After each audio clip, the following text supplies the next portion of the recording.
Well, Renee, this makes a nice segue because you're talking about government programs stepping in and helping people and do humane things. Well, currently our state government is doing the opposite of that, and the Braun administration is touting all of the funding cuts, all of the savings that they've made. So he says during a press availability this week. This is from the Indiana Capitol Chronicle. Quote, we're finding a lot of things in many of the nooks and crannies of our own state government.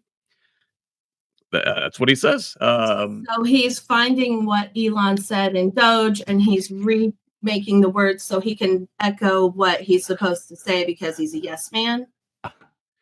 Well, all right. So I love a good nook and cranny. Yeah, well, there was contract negotiations. You love finding those in your budgets. This segment of Who's Left brought to you by Thomas's English Muffin. With the butters in there. So anyway, contract renegotiations saved $1.4 million and prevented $37 million in projected spending, according to Braun, and reforming the state's approach to procurement using national price benchmarks and smarter processes saved $2.3 million and cut an additional $31.8 million from future expenditures. So, listen, those are numbers, right? Sounds great. We're saving money. Okay. What does that actually translate to in human costs? Another story this week from the Associated Press. Indiana property tax cuts could lead to reduced funding for Indianapolis crime prevention program. So, a crime prevention program that advocates say is helping Indianapolis curb violence could lose a large chunk of its city funding next year as Mayor Joe Hogsett's administration grapples with the impact of property tax cuts passed by the Republican state legislature. Continuing, the cuts will cost the city an estimated $10.5 million in revenue, leading Hogsett to ask most city and county agencies to cut their 2026 budgets by 4%. So, not just this crime program, across the board cuts, 4% for all your city and county agencies. But a spokesperson for the mayor said departments were given discretion to choose where those trims occur. The Office of Public Health and Safety, for example, has proposed pulling $1 million from the Elevation Grant Program, a local initiative addressing the root causes of crime. It supports community organizations working to improve neighborhoods, crisis prevention, and people at risk for gun violence. Say, Michael, doesn't this tie nicely back into what we were talking about earlier with taking these things upstream and dealing with root causes, maybe offering some carrots instead of just sticks like the FOP president likes to offer?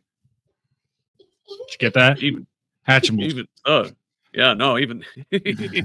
That was the most important thing that's happened yet. That was the most important thing that's happened yet. That absolutely was. But did you catch that, or do you need me to? Yeah. No. Yeah, can you go over that whole thing again? I missed it all. 3 minutes. That sweet soul. Yes. Yeah. You probably could kind of see my arm go up, and I was like, it was stop, and then I was like, just come in. What the heck? Yep. You did well. You did well. So I love my little girl there. I was accused of indoctrinating her by bringing her to the Atterbury protest. Beautiful. I swung it around on that one because she was holding a Jesus was an immigrant sign from one of the local church groups that was there, who my daughter made friends with, and we went to the playground afterwards. It was a great time. Beautiful. So I kind of swung it like, I understand how you think teaching a 5-year-old about Jesus would be indoctrination. I'll try to curb that. No response. I got no response to that. Irony. Yeah.